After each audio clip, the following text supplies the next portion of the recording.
If you guys saw the hilarious live stream where we had to get the McLaren unstuck out of my driveway after it sat outside all day because the Infiniti was in here, it's covered in snow, but we had it running for like an hour, and listening to it melt is hilarious.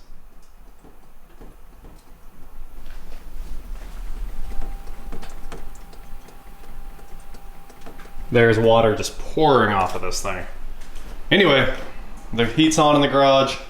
It'll probably all be melted in 30-40 minutes, I hope. We'll see. If you have one of these, leaving it outside is not recommended, I gotta say. I'm sure people do, like these things are built overseas in like Great Britain. How do they not drive them in the snow? These things should be made for extreme cold, but nope.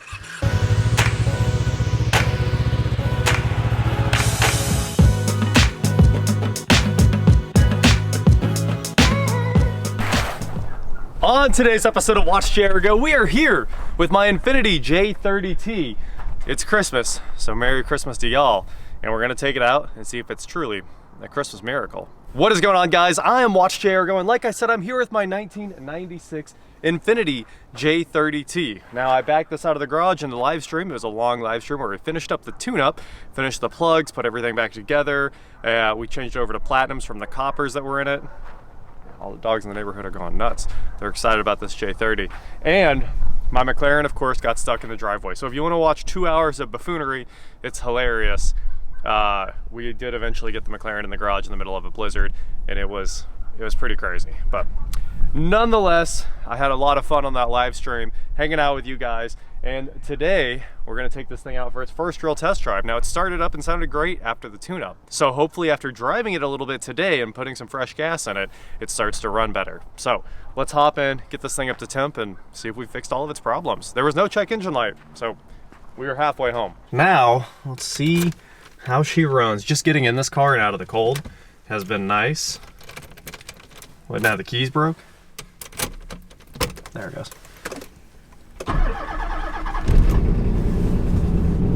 See, it sounds like it's running perfectly, and then it sounds a little iffy. All I know is we're gonna drive it for a little bit. We're down to 2 lights, the flashing airbag light and the washer reservoir. It says it's out of washer fluid, and it's probably broke, honestly. A lot of these things are broke from people putting water in them. Straight to the gas station we go. And the airbag light, unfortunately, I can't read the airbag control module on this thing. The scanner is just getting generic OBD codes, and it's not pulling anything from SRS. So unfortunately, I don't know why the airbag light is flashing. It doesn't look like the seats are blown apart. It doesn't look like the seatbelt pretensioners are broken. It doesn't even look like this bag's been deployed. The only one that's iffy is this passenger side one. I don't know about that one yet, so let's take it out for a drive and see how she does. Plus rear wheel drive in the snow. We can remake that video. Some people tagged me in that video with that other channel getting one of these and just doing that amazing burnout. I think they just neutral dropped it wide open throttle, and that was hilarious. And this car is probably the same.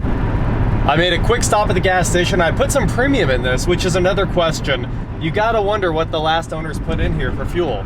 So this engine is supposed to be premium fuel only. It's probably pretty high compression since it's a performance engine. It does seem like the front end's a little better. Like, sure, it still rolls all over because the shocks are bad, but it seems like it's going down the road pretty straight and I don't have the death wobble. But I put premium in it like it needed. We've got 3/4 of a tank now with that BG in there. I wanted to try to run as much of that BG through the system as I could, full strength. So that's why I left it, low on gas while I drove it around for a minute. Our temp sender's working. We have coolant temp on the dash now. Still no check engine light. Rocking and rolling. It seems like it's smoothing out. Like, I could not do this when I drove it home, that's for sure. It seems like the car is way better. I don't know if it's the Christmas miracle I think it is yet, because there's still a lot of stuff to try to figure out. But man, it's a lot better. It's an enjoyable Christmas drive. Get to go share the road with the 30 people that are out for Christmas.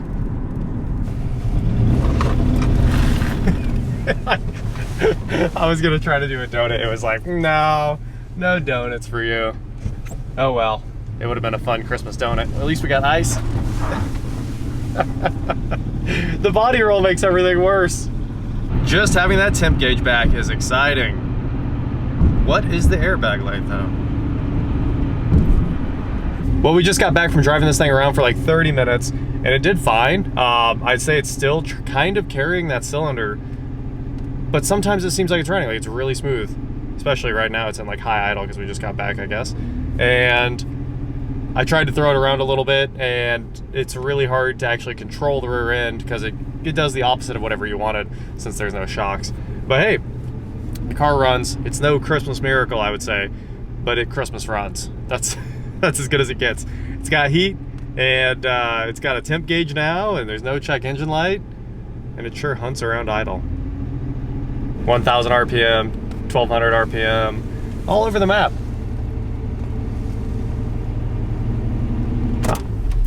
All right, well, that is the update on the Infiniti J30 for Christmas. Obviously, there's not much else we can do on it today. Everything's closed, but it was fun to actually get it out and take it for a quick test drive. I know people wanted to see that after the live stream because obviously we got it pretty much all put back together right then, and I wanted to take it out, but first it was absolutely freezing, and we had to get that other car inside, which ended up taking an hour and change. So, Merry Christmas to you guys. Thank you so much for watching the channel. As always, like I've been saying, I'm super excited to get back on the Escalade, and we will be on that shortly. It's also really hard to work inside when it's this cold as well, because it's hard to keep a giant building warm enough to actually get in there and lay on the floor and pull engines. But shortly, we'll be there. So we got a couple nice days coming up that should work out for this, and we'll tackle it then. And another awesome Christmas update. We are here in the studio. We were building on the live stream the other night, and I am insanely excited about this. Obviously, we got it all framed up in a handful of hours, and then Eric and I sheetrocked this whole thing a couple, 2 nights later. Got that done in one day, and it's all been wired. You can see there's an insane amount of outlets, a full circuit, I think 16. That's as many outlets as you can put on a 12-2 run or something like that. So I've got 16 outlets exactly, since it'll mostly be running electronics, and I didn't want to ever run out. We've got data in every single wall, pulled in a bunch of Cat 6, and yeah, this was an insane job. I don't really ever want to do sheetrock again, but we got it knocked out. So there was also a casualty. There's Eric's thumb. You can see there was blood, sweat, and tears in this job. That's for sure. So I'm gonna clean everything up right now, and the sheetrock finishers will be here Monday to mud and tape. This should be knocked out, and we'll be painting by the end of the week with like 70s wallpaper going up here, whatever the 90s looked like going here. We haven't actually figured that out. 80s wallpaper going up here, we got that coming. And over here will be the other decades. This should be the 2000s, 2010s, and current. At least these can all be boring. I don't even think these are different. It's just, neutral colors, white, gray. And of course there's some extra power in here because an electric fireplace built into a giant door that covers the closet is going right there. So it should look really, really cool when this comes together in the next 2 weeks. The floor is on its way as well, and the flooring just matches throughout, and this wall will be boring white. And all the insulation's going in to make it ultra quiet in here as well, all the foam. And these walls are getting filled with interior bats as well. Yes, we did grid the sheetrock screws. I wanted to have a laser grid to make sure they were all perfectly straight, but we ended up just drawing them on with a T-square real quick. Worked out better. I see all the pictures on Reddit of perfect sheetrock screws, and I wanted the same thing. Eric wasn't happy about that. Anyway, that is it for today, guys. Thank you so much for watching. Don't forget to head on over to shop.watchjairgo.com for cool shirts just like this. And please like, share, subscribe, do whatever you want to do. And I will talk to you next time. Next time. Oh, it's so hard to get through. Put that in.